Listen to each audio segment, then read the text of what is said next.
कि पति होते हुए भी मैं विधवा का जीवन जी रही हूँ।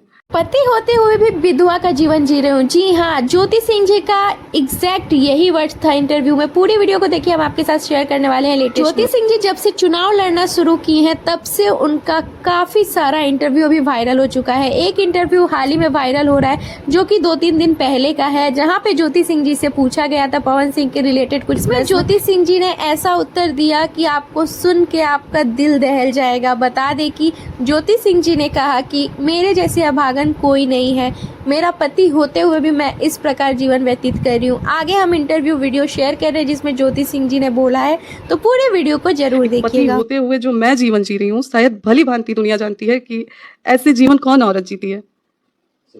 तो मैं पति होते हुए मैं तो कहूंगी कि मैं इतनी बड़ी तो अभागन जैसा हूँ। कि आप देख रहे हैं कि ज्योति सिंह जी पवन सिंह जी का नाम लेकर भावुक होकर कहती हैं कि पति होते हुए भी मैं विधवा का जीवन बिता रही हूँ। तो इससे बदतर जिंदगी और क्या हो सकती है। आप सबका इस मामले में क्या कहना है, हमें कमेंट सेक्शन में जरूर बताइएगा। वीडियो पसंद आए तो एक लाइक जरूर कर दीजिएगा।